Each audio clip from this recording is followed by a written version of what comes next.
Hello, everybody, and welcome to Africa on the Rise, the show that brings you factual, relevant, and uplifting information emanating from the motherland of Africa and, of course, the diaspora. My name is Chinyere Obina Omochukwa, and I'm the Executive Director of this show. Please join us every month as we bring you all the wonderful and amazing people that make Africa so exciting. Today, joining us in the studio is the executive producer of this show, Dr. George Onuorah. Thank you, Dr. George Onuorah, and welcome to Africa on the Rise. Can you tell us a little bit about what's going on right now? First of all, thank you for inviting me. As you said, my name is Dr. George Onuorah, and I'm the executive producer of Africa on the Rise. However, also I wear a double hat. I'm the CEO of the Foundation for Sustainable Community Development Initiative. And judging from what's going on around the world today, healthcare is a top in the top echelon of conversations. So it's very important that we address the issue of healthcare present as it is taking place currently in this our edition of the program. So essentially, the Foundation for Sustainable Community Development Initiative is a 501c3 nonprofit organization that has impacted lives of children and adults here in the United States and in communities in Africa, especially Nigeria, where I come from, where severe poverty is obtained. And in this organization, we strive for sustainability and impact. Thank you so very much, Dr. George Onuorah. Can you tell us a little bit more about your recent activities with your organization, especially in connection with the COVID-19 that's taking place right now? Okay, I'm glad you asked that question. Like I said, the present day challenges that we have in healthcare is the issue of COVID-19. This pandemic has wreaked havoc throughout the world, from country to continent, from communities to counties. And here in the United States, it's not left out. And as we speak, Amherst is arguably one of the most affected. Amherst is a community, a multi-ethnic community with considered the most diverse immigrant community in the whole of the world. And then it happens that in that Amherst community, you have Amherst Hospital. Amherst Hospital serves about 1 million people every year. And in one of the worst case scenario, in one 24-hour period, 13 people died. And then it was really something that is sad. And what the Foundation for Sustainable Community Development Initiative did, because like I said, we pride ourselves in helping to address healthcare issues in marginalized communities, and in this case, Amherst is such. So through partnership and collaboration with the Rotary Club of New York, we were able to obtain funding in the amount of $1,500 from the Rotary Club Foundation. So we use that to appreciate the good work that the essential workers at Amherst Hospital did during these very challenging times. So that was what we did on May the 14th. Foundation for Sustainable Community Development Initiative is a non-profit organization formed as a way to better our communities We want to go where the needs are. We do this in Africa, we do this in communities in America, in Corona. Just a way to help build a better community, serve those that are in need, because when we find people that are lacking, we can extend a little bit of help to them. And, it just goes to make a world a better place. It's really a great pleasure to be here. My name is Dr. George Onuorah. I'm the CEO of the Foundation for Sustainable Community Development Initiative. We are here because of one thing. We are here because we have a bunch of professionals who came out and really went above and beyond in these challenging times connected with the COVID-19 pandemic. Instead of what John F. Kennedy said, that ask not what your country can do for you, ask what you can do for your country. And for me personally, I want to leave this world better than I found it. Jos Hospital is one of the community hospitals in this city that serve over 1 million people. It's located in the most ethnically diverse community in the whole of the United States or even the world. So we're here today to appreciate the healthcare workers, doctors, nurses, social workers, and what have you, who have sacrificed time, family, and everything to care for those impacted by the COVID-19. Thank you very much, Dr. George Onuorah. It's very remarkable what you're doing, especially given that New York City is the hardest hit. It's said that right now, United States of America has the highest number of COVID-19 cases. And within the United States of America, New York is the hardest hit. And within New York City, Elmhurst Hospital seems to be the epicenter of this ongoing pandemic and this crisis that's hitting the whole world.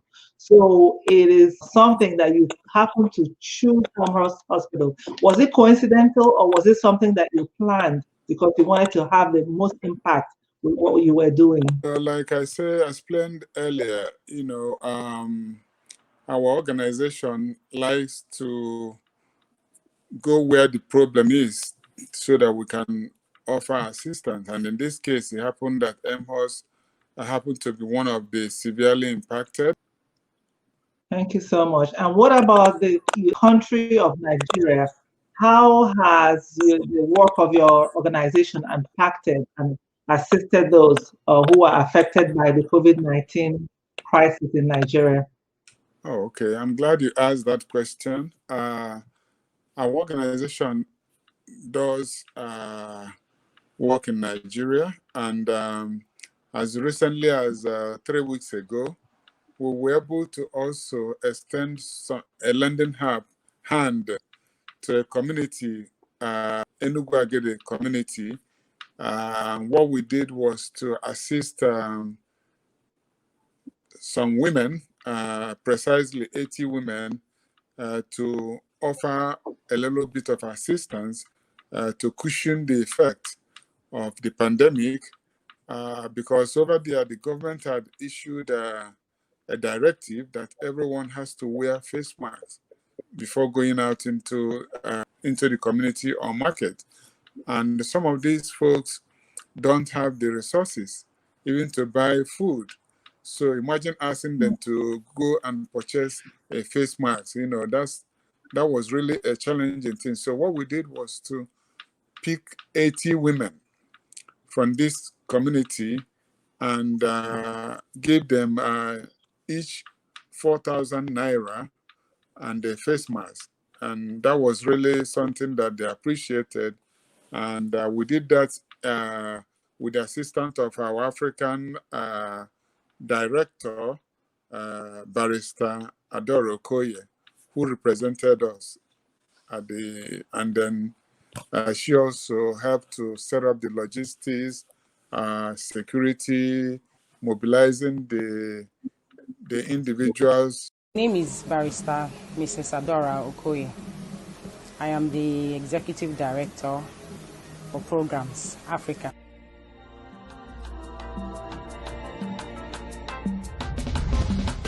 To cushion the effects of finding it hard to feed. That's why it's a hunger relief program. So we want them to be able to feed at least for some time until we can find their feet. Madam Esther, when I know what Munani, Indian, Omoani, no America. Tinaka went to Akanobi. In an avion, as no Grover 19. Oh, I see 9 on our money.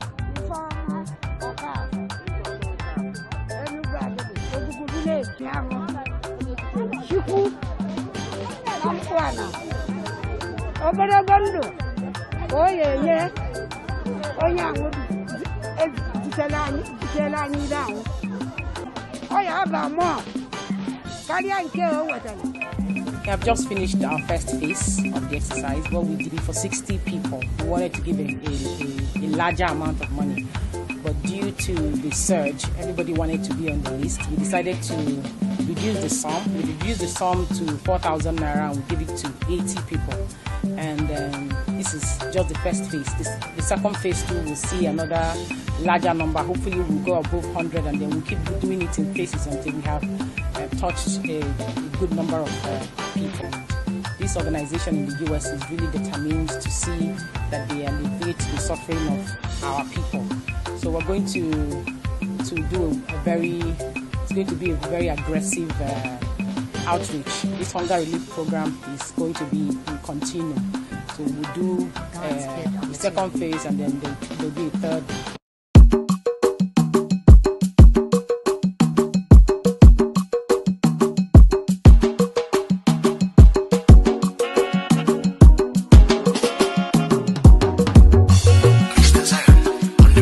So that's one of our events. And then on the other hand, we also have a collaboration with the University of Jos, precisely the African Center of Excellence in Phytomedicine Research and Development. We have a standing MOU. So, and what that means is that we agree to collaborate in terms of, in the areas of agriculture and healthcare, whereby our organization can assist the people in the Plateau State with donation of medical supplies that they could use in some of their health centers. As you know, some of these states and the communities are so impoverished. The hospitals, you don't even call it hospital, they are primary care centers, but when you go there, you don't have equipment to take care of basic health issues. So what my Foundation for Sustainable Development initiative did was to resource for materials, medical supplies, equipments that we are currently about to send over there to help address some of the challenges which run the whole gamut. We have malaria, you have typhoid, you have high blood pressure. So those are things that we are currently doing in addition to some other things that we have coming up.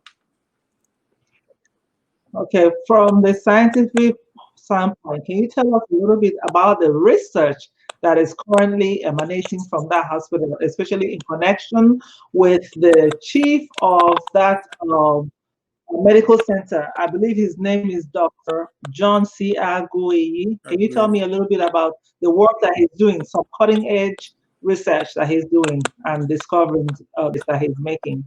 Oh, okay. So under University of Jos, you have the Africa Center of Excellence in Phytomedicine Research and Development. And this organization is part of University of Jos. But what they do is research in phytomedicine, essentially herbal medicine, because they pride themselves in the research of cancer research, and some other illnesses. But for Professor John C. Aguiyi, who is the center director, he's a great scientist. He studied in Italy. He's been in research for about 24 to about 3 decades. His latest accomplishment is the discovering the vaccine, the anti-snake vaccine, that he just discovered, and it's really a huge development because that's the first time such a thing has happened in the world. So, and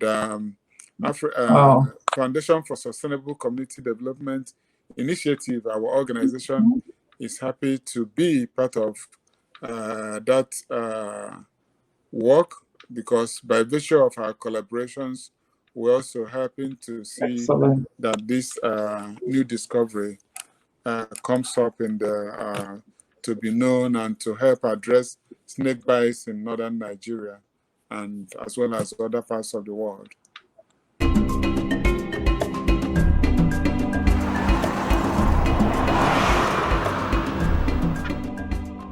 Africa Center of Excellence, University of Jos, is more into phytomedicine research. And phytomedicine, we are talking about the herbs that are used all over the world by especially the rural population. Almost everybody now wants to use herbs or herbal products, and we want to make it the best for them to use. We have been working closely with traditional medicine practitioners in the past, and we simply leverage on that. And there are several ongoing research projects in the area of phytomedicine development. What we are really investigating is how effective is this plant leaf we've chosen.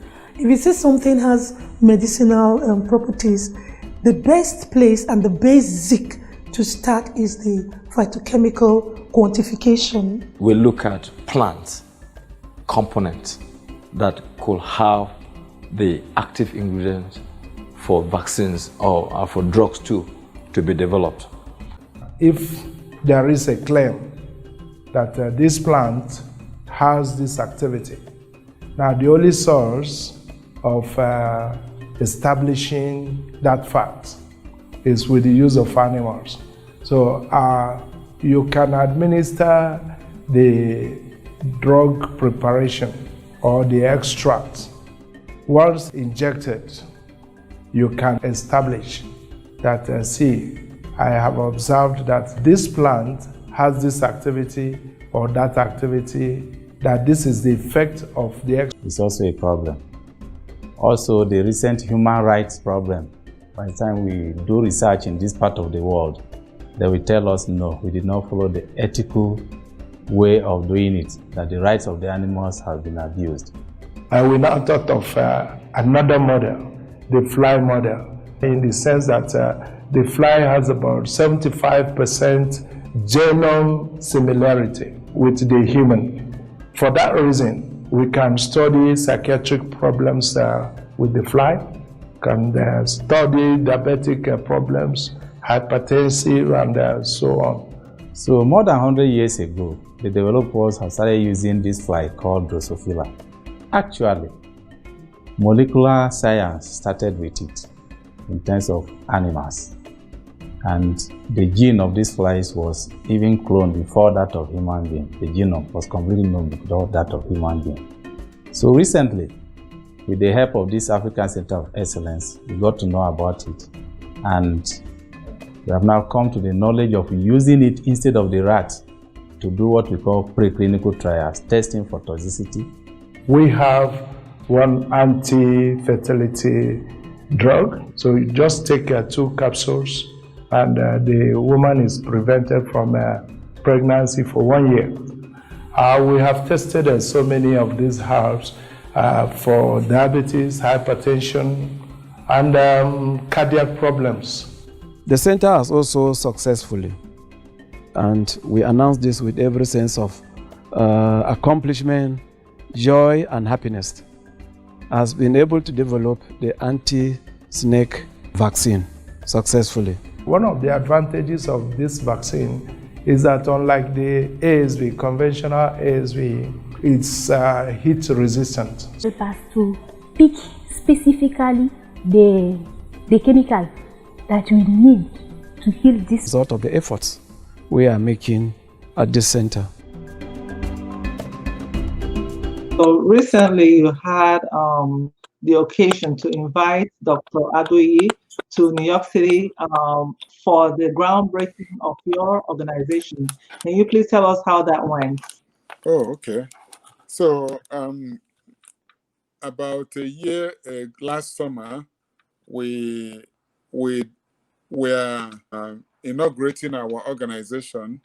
So, and to do that, we extended an invitation to the Africa Center of Excellence in Phytomedicine Research and Development, which Professor Aguiyi is the center director. We invited them. He visited with a colleague of his. Incidentally, it was at Amherst Hospital that we inaugurated the organization, and it gave him a platform to also expound on his research. My name is Robert Marola, and I'm the Communication Director for FSCDI, which is a 501 nonprofit based out of New York with a simple goal of helping children and families survive and thrive. I have here Dr. George, who's the CEO, and who will be making some brief remarks before handing the microphone over to our special guest from Nigeria, Professor John C. Aguiyi, who's the chairman of the African Center of Excellence in Phytomedicine Research and Development, and is a science researcher at the University of Jos, Nigeria. The African Center of Excellence and Drug Development is a center that was won through very stiff competition. In fact, it was the World Bank that advanced it, and eventually we were among the selected. If you look at the title, say advancing scientific knowledge and technological innovation to foster new medicines development in Africa. And that's why this lab is well equipped.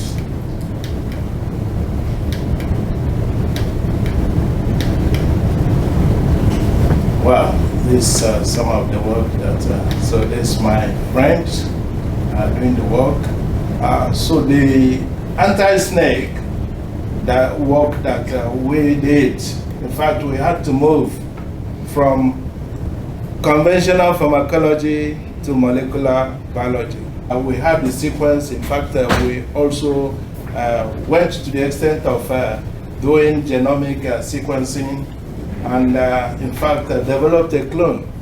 We have fly lab, molecular biology, genomics, proteomics, microbiology, then extraction. Before you do any work, you must do the extraction, then fractionation to isolate active principles. Once you know the active principles, you can elucidate the structure, all right? But it withstands temperature.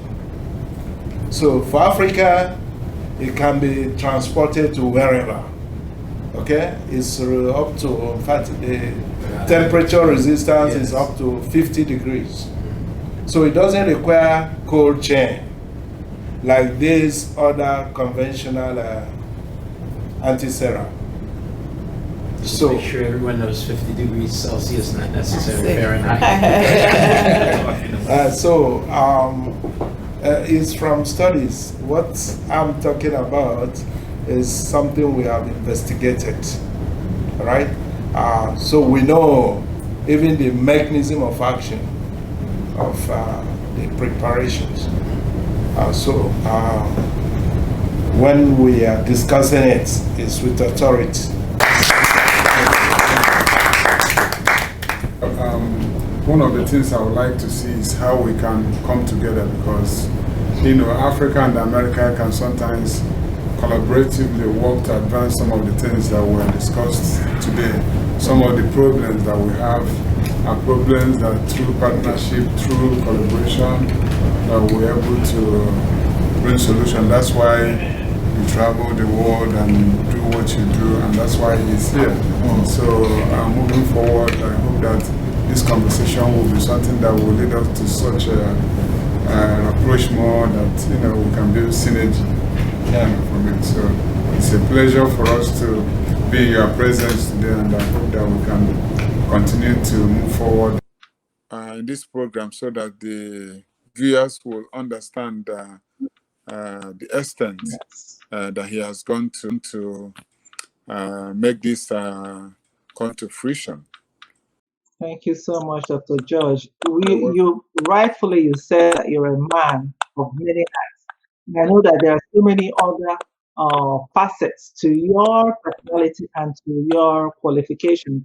Can you please tell us a little bit more of the other things that you do? At age 13, I was a member of the Boy Scouts of Nigeria, and that's where I began to be more involved in giving back to my community and learning about community work, or activism, if you may use that word. And from there, I attended college, studied journalism, political science, but I've been quite active in my community. I served on my community board for neighborhood advisory. I was also a liaison for a member of the New York City Council. I'm also a published author of the political diary of the Rising Sun. I am also a co-founder and publisher of our World Media magazine. But otherwise, I've been also trying to see what else, how I can contribute my 2 cents to the development of humanity. And I'm reminded of one of the quotations that I love, John F. Kennedy, when he said, "Ask not what your country can do for you, ask what you can do for your country." So for me, anything I can do to promote humanity, to lift my community up, I appreciate doing that. It goes to show that when we come together, when we have a vision and work together, we can make a difference. It doesn't matter if it could be in Africa, it could be here in America, but to build a sustainable world, a world where peace, universal peace, love and respect for humanity obtains is something that I would like to do. I like whatever I can contribute to help make this world a better place.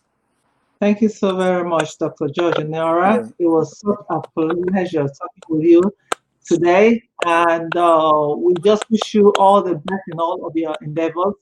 Thank you and have a great day. Thank you so much. Appreciate it, and good luck. Thank you very much. Thank you for joining us today at Africa on the Rise.